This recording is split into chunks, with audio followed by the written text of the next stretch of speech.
একটা গুরুত্বপূর্ণ আলোচনা পুলসিরাত। নাম শুনছেন না পুলসিরাত? সারা জীবন পুলসিরাত নাম শুনেছেন, আজকে পুলসিরাতের আলোচনা শুনবেন, যেহেতু ধারাবাহিকভাবে আলোচনা করছি। তারপরে পর্যায়ক্রমে সকল নবীদের সুপারিশ, 52 নম্বর পয়েন্ট, মানে আমরা পর্যায়ক্রমে নবীদের কাছে যাব, তারপরে কোন নবী কি বলবে এটা ঘটনা আসবে।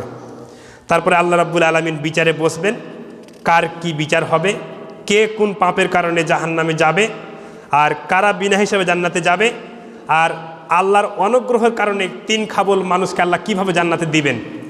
এই বর্ণনাগুলো আজকে যতক্ষণ সময় পাবো ধারাবাহিকভাবে আলোচনা করব ইনশাআল্লাহ।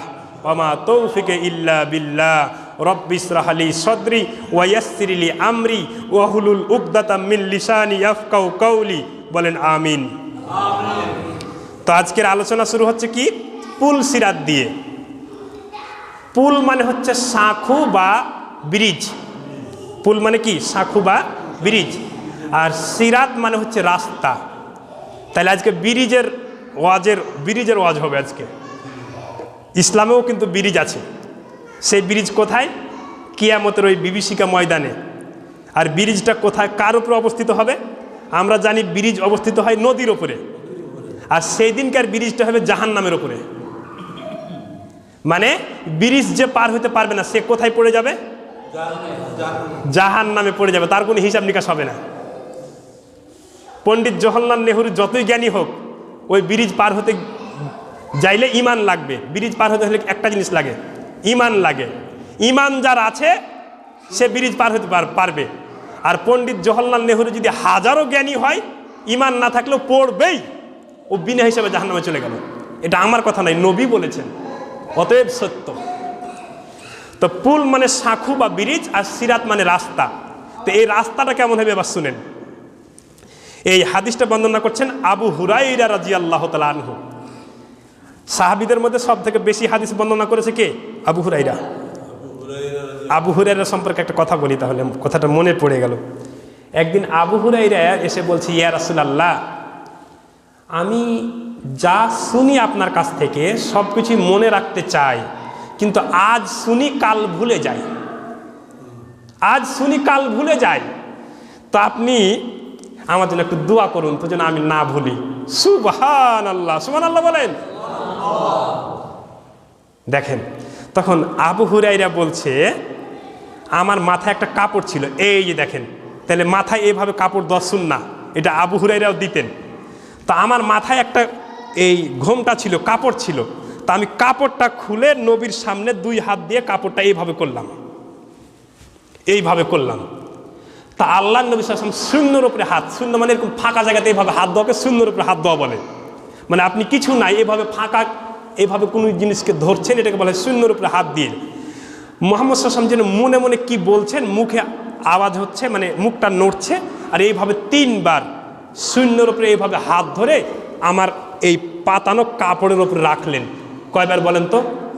3 বার। এইভাবে শূন্যের উপরে হাত দিয়ে কি যেন ধরছেন, আর আমার এই পাতানো কাপড়ের উপরে 3 বার রাখলেন। তা আবু হুরায়রা বলছেন, মুহাম্মদ সাল্লাল্লাহু আলাইহি সাল্লাম আমার কাপড়ের মধ্যে কি দিয়েছেন আমি জানি না, কিন্তু সেই দিন থেকে আমি কোনো কথা ভুলিনি। সুবহানাল্লাহ বলবেন না? এত আল্লাহ স্মরণ শক্তি দান করে দিয়েছেন আবু হুরায়রাকে। আবু হুরায়রা বলছেন যে আমি সেই দিন থেকে যা শুনেছি আমার অক্ষরে অক্ষরে মনে আছে। আল্লাহর নবীর দোয়া, নবী কি শূন্য ভরে কি ধরেছেন আমরা জানি না, কিন্তু তিনি দোয়া করে দিয়েছেন।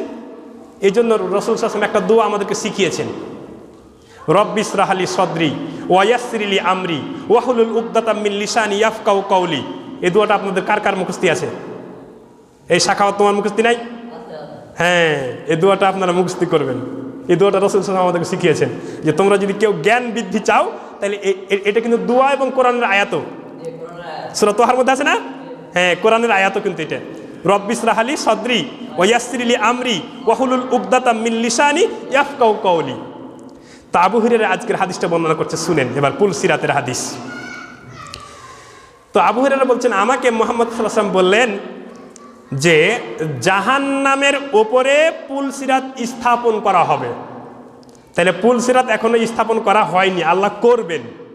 পুলসিরাত আচ্ছা প্রয়োজন নাই, এখন তো কিয়ামতি হয়নি, তো পুলসিরাত আল্লাহ বানাবেন। আর আল্লাহ তো বলছে কুন ফায়াকুন, আমি যদি বলি হও হয়ে যায়, এটাও কিন্তু কোরআনের আয়াত, কুন ফায়াকুন, হও হয়ে যায়। আল্লাহ যদি বলে হও, কোন একটা জিনিসকে বলে যেটা হও হয়ে যায়, এত সহজ। তারপরে আল্লাহ রাব্বুল আলামিন জাহান্নামের উপরে পুলসিরাত স্থাপন করবেন। করবেন মানে ভবিষ্যতে করবেন। সে সময় রাসূল গুণের মধ্যে আমি সর্বপ্রথম পুলসিরাত পার হব। এবার বলেন, পুলসিরাত সর্বপ্রথম কে পার হবেন? মুহাম্মদ সাল্লাল্লাহু আলাইহি ওয়াসাল্লাম সর্বপ্রথম পুলসিরাত পার হবেন। তারপরে পুলসিরাত পার হওয়ার সময় সকল নবী বলবেন, কি বলবেন?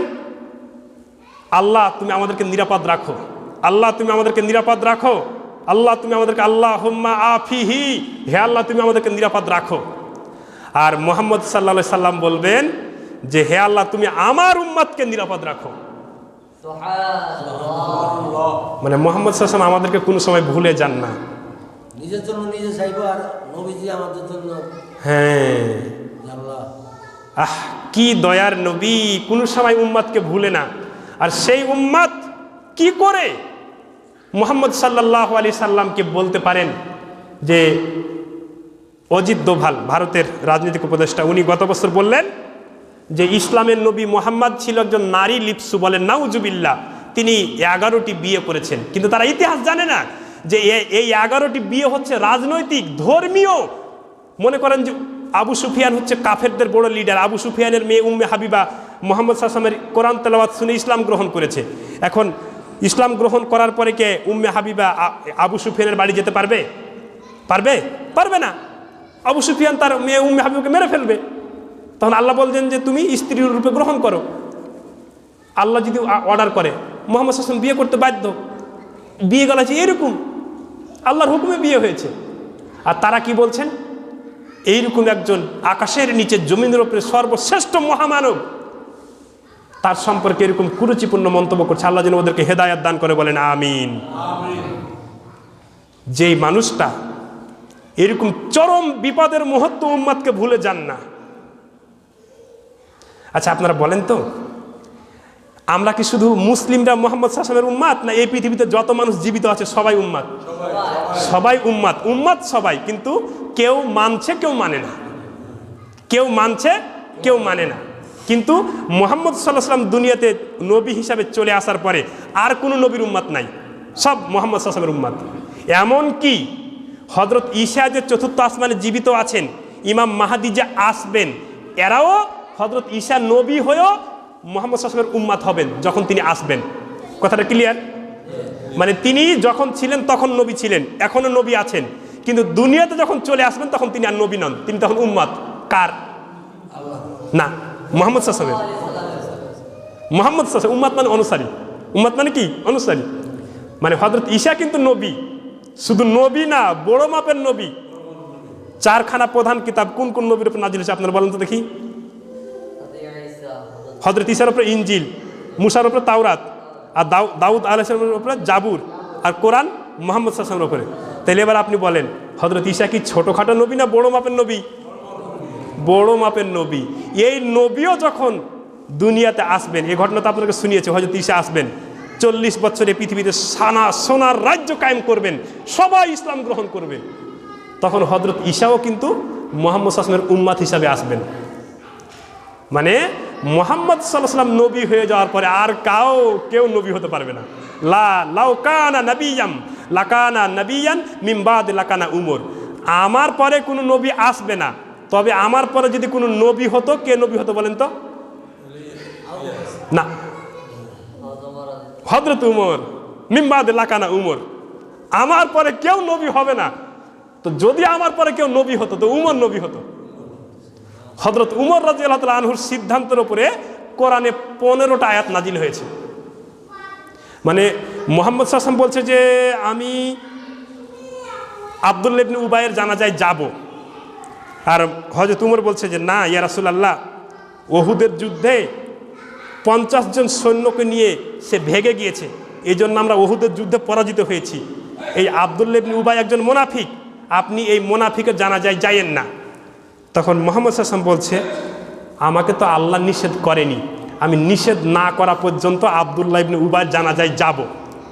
তো আব্দুল্লাহ ইবনে উবাইয়ের ছেলে আব্দুল্লাহ মুহাম্মদ সাল্লাল্লাহু আলাইহি ওয়াসাল্লামের উম্মাত, মানে 5 ওয়াক্ত নামাজ পিছনে পড়ে। বলছে, আমার বাবা উবাইকে আপনার গায়ের এই জামাটা দিতে হবে কাফন হিসাবে।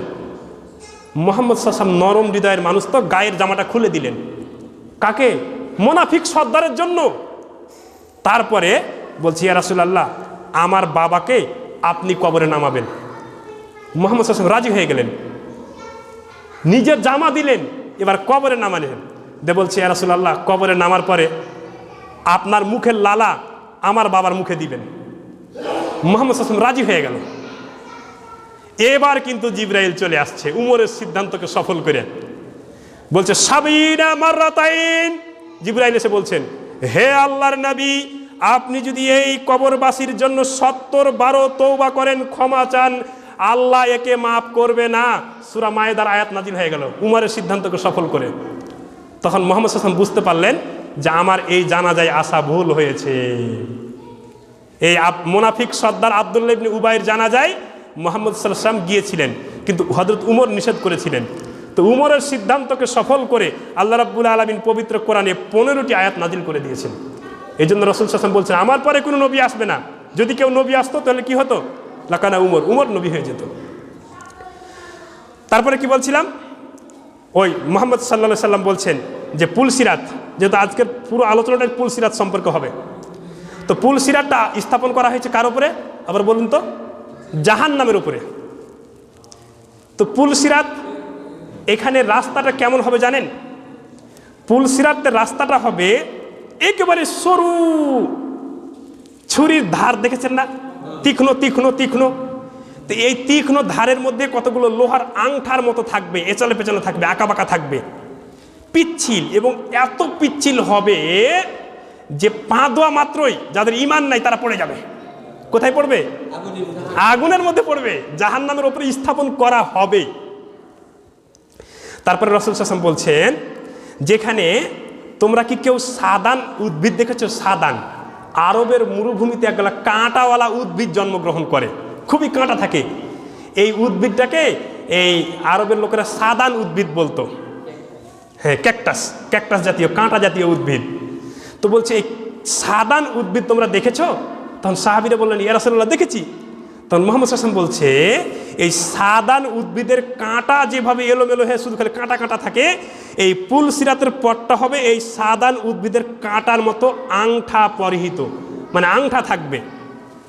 এইরকম একটা পিচ্ছিল সরু তীক্ষ্ণ ধারওয়ালা পথ হবে। তো এই পথ মানুষকে তার আমল অনুযায়ী খামচে ধরবে। তখন মুহাম্মদ সাল্লাল্লাহু আলাইহি ওয়াসাল্লাম বলছে, যার আমল ভালো হবে সে চোখের পলকে পার হবে। পুলসিরাত পার হবে মানুষ 8 ভাবে। কয় ভাবে বলেন তো? 8 ভাবে পার হবে।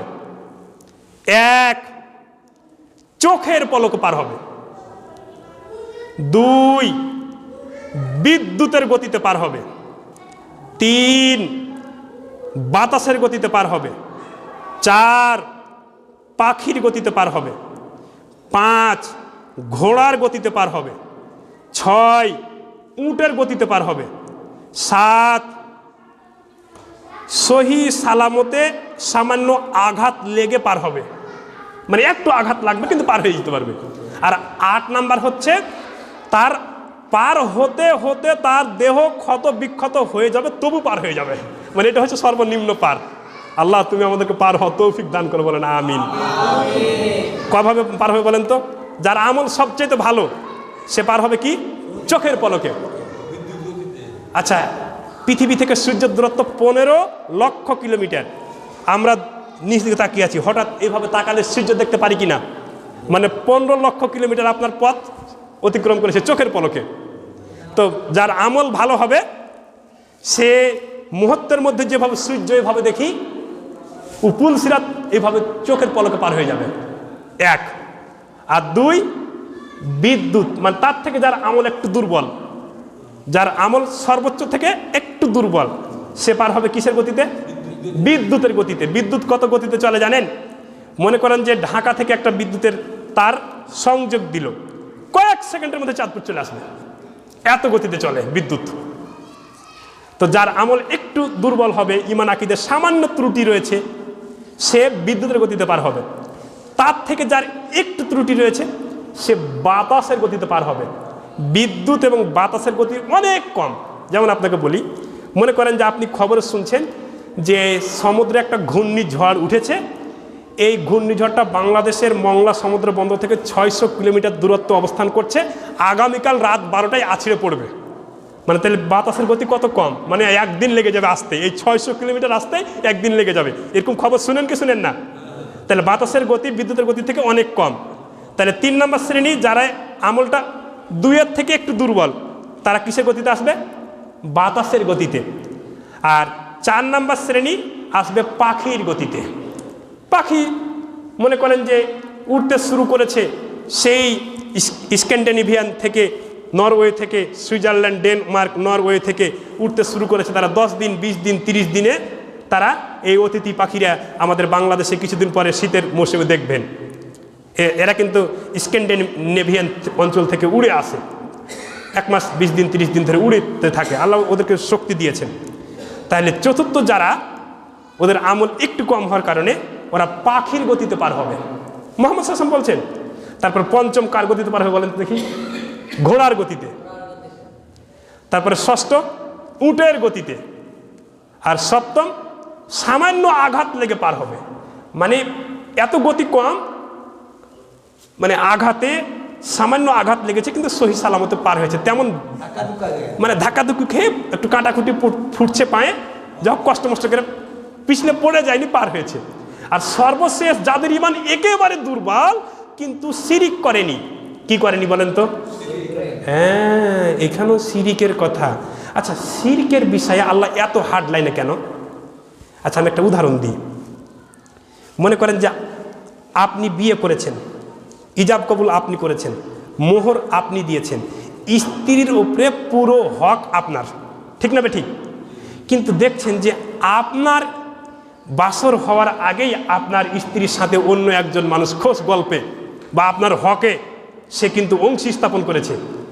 আপনি কীরকম অগ্নিশর্মা হবেন? অগ্নিশর্মা হবেন কি হবেন না? কারণ স্ত্রী আপনার, ইজাব কবুল আপনার, মোহর দিয়েছেন আপনি, স্ত্রীর উপরে পুরো হক আপনার। এই হকে অন্য একজন মানুষ যখন শরিক স্থাপন করেছে, তখন আপনি একজন রক্ত মাংসে গড়া মানুষ হিসাবে একেবারে অগ্নিশর্মা হয়ে যান। তো এই পৃথিবী আল্লাহ সৃষ্টি করেছেন, এই পৃথিবীর একচ্ছত্র অধিপতি হচ্ছেন আল্লাহ। আর সেই আধিপত্যে যদি আপনি শরিক স্থাপন করেন, আল্লাহ কিন্তু আপনার মতো হার্ডলাইনে, আপনি যেমন হার্ডলাইনে যে স্ত্রী আমার, এতে যদি কেউ অংশ স্থাপন করে ওর রক্ষা নাই, তা আল্লাহ বলছে সব ক্ষমতা আমার, এই ক্ষমতায় কেউ যদি শিরিক করে তারও রক্ষা নাই। কিন্তু আপনি শিরিকের আমল করেননি, শিরিকের কাজ করেননি, তাবিজ ব্যবহার করেননি, কবর মাজার খানকাতে গিয়ে সেজদা দেননি, কিন্তু মাঝে মধ্যে সালাত আদায় করেছেন, মাঝে মধ্যে ঠিকমতো আদায় করতে পারেননি, কখনো জামাতে করেছেন, কখনো একাকী করেছেন, কখনো পিতামাতার হক আদায় করেছেন, কখনো আদায় করতে পারেননি, কখনো সন্তান সন্ততির হক আদায় করেছেন, কখনো করতে পারেননি, সামান্য কিছু ত্রুটি বিচ্যুতি হয়ে গেছে। এই জন্য আপনি, আপনার দেহটা ক্ষত বিক্ষত হয়ে গেছে, কিন্তু শিরিক না করার কারণে আপনি পার হয়ে গেছেন। সুবহানাল্লাহ বলবেন না? এই তো পুলসিরাতের বর্ণনা। তাহলে আমরা বুঝলাম যে পুলসিরাত মানুষ 8 ধরনের গতিতে পার হবে। তা আল্লাহ রাব্বুল আলামিন যেন আমাদের সবাইকে পুলসিরাত পার হওয়া তৌফিক দান করে, বলেন আমিন। এবার তারপরে একটা মজার কথা শুনেন। তারপরে আল্লাহ রাব্বুল আলামিন 70,000 মানুষকে এখন পুলসিরাত পার হওয়া ছাড়াই বিনা হিসেবে জান্নাতে দিবেন। আল্লামা ইবনুল কাইয়িম বলছেন যে প্রত্যেক হাজারের সাথে আরো 70,000, তাহলে তো আরো ভালো হলো নাকি? তো এদের 3টা বৈশিষ্ট্য, মজার কথা শুনেন। এরা কি কিন্তু পুলসিরাত পার হওয়া লাগবে না, এটা আল্লাহর বিশেষ অনুগ্রহ। 70,000 মানুষকে আল্লাহ বিনা হিসাবে, বিনা পুলসিরাত পারে জান্নাতে দিবেন। সুবহানাল্লাহ বলেন। এবার আপনি দেখেন তো এদের 3টা বৈশিষ্ট্য কি কি, এই 3টা বৈশিষ্ট্য আপনার মধ্যে আছে কিনা, বা আপনি 70,000-এর মধ্যে পড়ছেন কিনা, একটু খেয়াল করে দেখেন। 1, তারা শিরকি বাক্য দিয়ে ঝাড়ফুঁক করে না।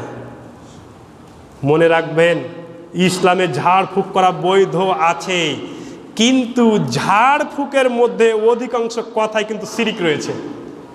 এই জন্য মুহাম্মদ সাল্লাল্লাহু আলাইহি ওয়াসাল্লাম আগেই ভয় করেছেন যে আল্লাহ রাব্বুল আলামিন 70,000 মানুষকে বিনা হিসেবে জান্নাতে দেবেন, তাদের 3টি বৈশিষ্ট্য যাদের আছে তারাই 70,000-এর মধ্যে থাকবে। এক, শিরকি বাক্য দিয়ে ঝাড়ফুঁক করে না। তাহলে ঝাড়ফুঁক কিটা করবেন? সূরা ইখলাস, ফালাক, নাস। আবু সাইদ খুদরি এবং আব্দুল ইবনে মাসুদ এই দুইজন সাহাবী মনে করতেন যে সূরা ইখলাস মানে কুল হুয়াল্লাহু আহাদ, কুল আউযু বিরাব্বিল ফালাক আর কুল আউযু বিরাব্বিন নাস, এই 3টি সূরা ঝাড়ফুঁকের সূরা। কিসের সূরা বলেন তো? ঝাড়ফুঁকের সূরা। এই জন্য আমি মাঝে মধ্যে বলি যে আপনার বাচ্চার কপালে টিপ দেওয়া লাগবে না, বদনজর লাগার জন্য টিপ দেওয়া লাগবে না। আপনি আপনার বাচ্চাকে সকালবেলায় এই 3টা সূরা পড়ে ফু দেন, কিচ্ছু লাগবে না, কেউ বদনজর লাগাতে পারবে না। মুহাম্মদ সাল্লাল্লাহু আলাইহি সাল্লাম হাসান এবং হুসাইনকে নিয়ে এই 3 কুল পড়ে আর একটা দোয়া পড়তেন, আউযু বিকালিমাতিল্লাহি তাম্মা মিন কুল্লি শাইতানিন ওয়া হাম্মা ওয়া মিন কুল্লি আইনিন লাম্মা। এই দোয়া তো আপনারা জানেন না, বদনজর থেকে বাঁচার এই দোয়া জানেন না। তখন কি করেছেন? কপালে বড় করে টিপ দিয়েছেন, কিন্তু কপালে বড় করে টিপ দোয়া ইসলাম সমর্থন করে না। এক, যারা শিরকি বাক্য দিয়ে ঝাড়ফুঁক করে না। 2, যারা শুভ অশুভ লক্ষণে বিশ্বাস করে না। শুভ অশুভ লক্ষণ কি? আমি মনে করেন যে আপনাদের এই খাসের বাড়ি মসজিদে খুতবা দিতে আসবো, তো মোবাইলটা নিতে ভুলে গেলাম। তখন বলছি যে না, আজকে বোধহয় খুতবা দিতে যে সফল হব না, প্রথমে মোবাইল ভুলে গেলাম, না আজ খুতবা দিতে যাব না। এই যে আচ্ছা, মোবাইল আপনি মানুষ মাত্র ভুলতেই পারেন। মনে করেন যে বাড়ি থেকে বের হওয়ার সময় পিছন থেকে আপনাকে ডাক দিয়েছে, বাহ, প্রথমে অশুভ হয়ে গেল, পিছন থেকে ডাক দিল, না আজকে খুতবা দিতে যাব না। এরকম অশুভ সুলক্ষণ কুলক্ষণে বিশ্বাস করলে আর 70,000-এর মধ্যে যেতে পারবেন না। মনে করেন যে আপনার বড় ছেলের যখন বিয়ে দিয়েছিলেন তখন সংসারে খুব উন্নতি হয়েছিল, আর ছোট ছেলের বিয়ে দেওয়ার পরে আপনার ব্যবসায় ধস, বাণিজ্যে ধস, ফসল বন্যাতে ফসল মরে গেল, এরকম কিছু হলো। তখন আপনি বলছেন যে আমার বড় বৌমা খুব সুলক্ষী আর ছোট বৌমা কুলক্ষী, তাইলে আপনি আর কিন্তু এই 70,000-এর মধ্যে যেতে পারবেন না। মুহাম্মদ সাল্লাল্লাহু আলাইহি ওয়াসাল্লাম বলছে যে এই পুলসিরাত পার হওয়া ছেড়া আমি 70,000 মানুষকে বিনা হিসেবে জান্নাতে দেব। তাদের 3টি বৈশিষ্ট্য। 1, তারা শিরকি বাক্য দিয়ে ঝাড়ফুঁক করে না। 2, তারা শুভ অশুভ লক্ষণে বিশ্বাস করে না। মানে এই বড় বউ সুলক্ষী, ছোট বউ কুলক্ষী, আমি প্রথমেই খুতবা দিতে যাওয়াতে আমি পায়ে আঘাত খেলাম, আমার সাইকেলের চেন পড়ে গেল, এই পিছন থেকে ডাক দিল, কলম নিতে ভুলে গেলাম, মোবাইল নিতে ভুলে গেলাম, এই ধরনের সুলক্ষণ কুলক্ষণে বিশ্বাস করলে কিন্তু আপনি আর 70,000-এর মধ্যে যেতে পারবেন না। আর 3, আপনাকে সার্বক্ষণিক ভরসা রাখতে হবে আল্লাহর উপরে। কার উপরে বলেন তো? আপনাকে সার্বক্ষণিক আল্লাহর উপরে ভরসা রাখতে হবে। এই জন্য রাসূল সাল্লাল্লাহু আলাইহি ওয়াসাল্লাম একটা দোয়া বেশি বেশি বলতেন, হাসবুনাল্লাহু নিয়ামাল ওয়াকিল। আপনারা সবাই বলেন তো, হাসবুনাল্লাহু নিয়ামাল ওয়াকিল। আল্লাহ হচ্ছে আমার জন্য উত্তম কর্মবিধায়ক। এই কথা যদি কোনো মানুষ বলে তাহলে আল্লাহ তার দায়িত্ব নিয়ে নেন। অপর একটা হাদিসের মধ্যে রয়েছে, কোনো মানুষ যদি বাড়ি থেকে বের হওয়ার সময় বলে বিসমিল্লাহে তাওয়াক্কালতু আলাল্লাহ, আমি আল্লাহর উপরে পূর্ণ ভরসা করলাম। কি করলাম বলেন তো? আমি আল্লাহর উপরে পূর্ণ ভরসা করলাম। লা হাওলা ওয়ালা কুওয়াতা ইল্লা বিল্লাহ, আমার কোনো শক্তি নাই, কোনো ক্ষমতা নাই, কোনো সামর্থ্য নাই একমাত্র আল্লাহর শক্তি ছাড়া। তখন মুহাম্মদ সাল্লাল্লাহু আলাইহি ওয়াসাল্লাম কি বলছে জানেন? যদি কোনো ব্যক্তি এই দোয়া বলে বাড়ি থেকে বের হয়ে যায়, তখন এক শয়তান আর এক শয়তানকে ডেকে বলে, এই জাকিরুল্লাহ বিন সুলাইমান আজকে তো বাড়ি থেকে বের হওয়ার সময় এই দোয়া বলে বের হয়ে গেছে, আজকে আমরা জাকিরুল্লাহ বিন সুলাইমানের কোনো ক্ষতি করতে পারবো না। অপর একটা হাদিসের মধ্যে রয়েছে যে মুহাম্মদ সাল্লাল্লাহু আলাইহি ওয়াসাল্লাম বলছেন, ওই ব্যক্তি যতক্ষণ বাড়ি না ফিরবে ততক্ষণ পর্যন্ত আল্লাহ ওই ব্যক্তির জিম্মাদার। এবার আবার রিপ্লাই করছি, আল্লাহ রাব্বুল আলামিন 70,000 মানুষকে বিনা হিসেবে জান্নাতে দিবেন। তাদের 3টা বৈশিষ্ট্য দেখেন তো, এই 3টা বৈশিষ্ট্য আপনাদের মধ্যে আছে কিনা? 1, শিরকি বাক্য দিয়ে ঝাড়ফুঁক করে না। 2, সুলক্ষণ কুলক্ষণে বিশ্বাস করে না। 3, সার্বক্ষণিক আল্লাহর প্রতি ভরসা রাখে।